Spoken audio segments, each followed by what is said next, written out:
Tonight's forecast is sponsored by Ashbrook Audiology, where relationships matter.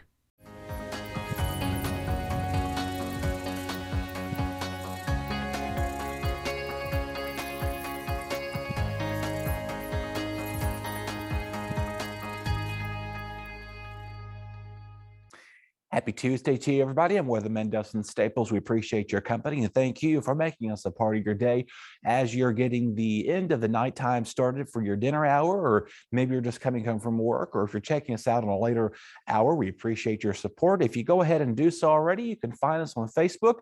Go ahead and hit that like button at BTW21. And if you also want to follow me on social media, my handles are in our lower third there. You can follow me at Staples Weather on both Facebook and Instagram.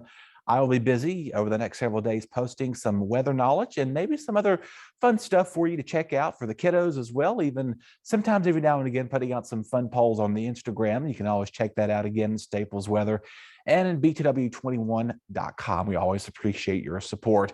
Right now, you've been hearing a lot of buzz about this on social media. I have been trying to be as responsible, to be one of those people to make sure I don't want you to go in a panic right now and please start hoarding up all those food essentials, you know, the milk and bread and even beer and eggs. Sometimes people just buy more than what you need. And so anyway, as you see our temperature, or we're going to talk about the temperatures in a minute, I want to begin here with some notes I was able to put together quickly today.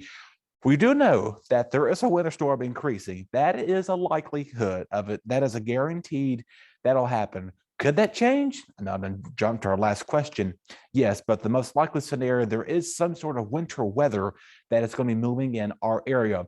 Something else on top of that is the cold air. As you know, it's been so cold the last several days, and that's going to likely to continue as we go into later in the rest of the month and early into February, as signs are pointing into some colder and an active weather pattern that is going to be setting up for us. Does that mean we'll see snow with all these events?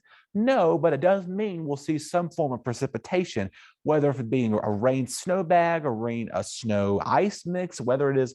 But right now, this weekend is looking like mostly snow, but we'll keep you updated on that. Right now, we've been talking about this on Monday's edition, you know, even the best of the best meteorologists. Big shout out to all of those, my colleagues and all those weather enthusiasts out there. I love your enthusiasm, obviously, for those bloggers that I follow on social media. You may do as well. You know, just be careful because you obviously, you've been seeing maps. I'm sure you have. And there was one over the weekend that was just spitting outrageous numbers for our area. So something like that going a week ahead of time, things can change. And right now, I'm not going to give you an exact snow map just yet, but I do want to let you know that there are some amounts possible with the storm. With the storm itself, it's coming out of the northwest. So parts of the Canadian area towards the Great Lakes, Michigan, Minnesota, the states, it's going to be riding around as the active storm stream the jet stream of the storm track is becoming to move southward,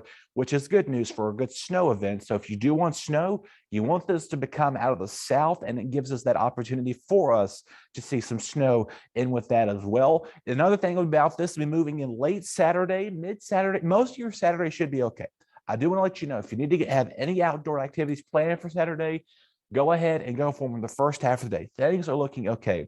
It's not until mid to late Saturday night we'll start to see this snow increasing, moving in our area in most of Sunday right now. So again, computer miles are still a little bit iffy on whether if this will actually occur late Saturday or most of Sunday, but a general idea of what it most likely, if you're trying to make some plans, would be late Saturday into your Sunday right now. We'll keep you updated as we get closer into that. And something else I want to talk about here too is I don't talk about these much, but again, our friends at the National Weather Service, a big shout out to them, and many other local weather enthusiasts put these out here. Of course, weather balloons, basically meaning we have to look at data that is analyzed for the National Weather Service.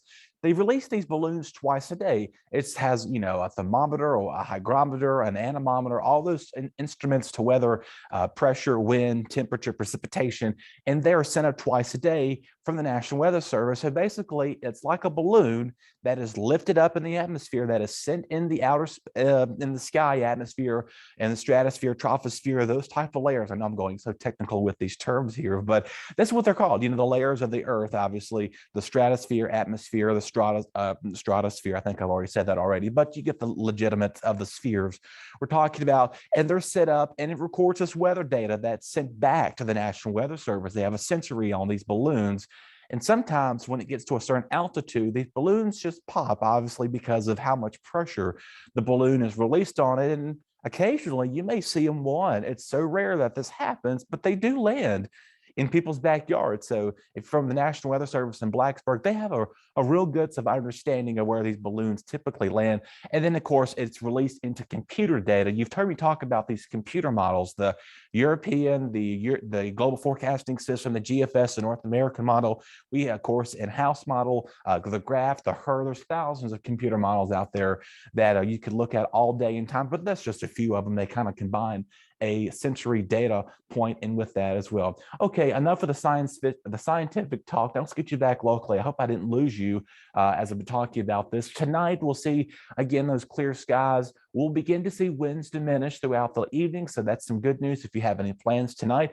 Lows will be dropping back down in low to mid-20s with, again, that wind not being a big of a concern. So if you do have anything out and about, especially with the kiddos going back to school, just keep in mind, do remember, layer them up as well. Tomorrow, we'll see increasing sunshine with another mild afternoon, the high of 51. Your overnight lows will be staying in the mid-20s. There'll be a southwest breeze from time to time. That will be giving us a high pressure in control, giving us a southerly flow of the wind direction. So overall thoughts right now, stay tuned. We want to keep you updated on that winter potential. We'll get closer. We'll have more data and snow amounts for you. But in the meantime, enjoy the nice sunshine that is expected to stick around for our Wednesday. Stay tuned. We'll be right back with another BTW21 news after this quick break. Your BTW21 weather forecast is sponsored by Zentmeyer Chiropractic.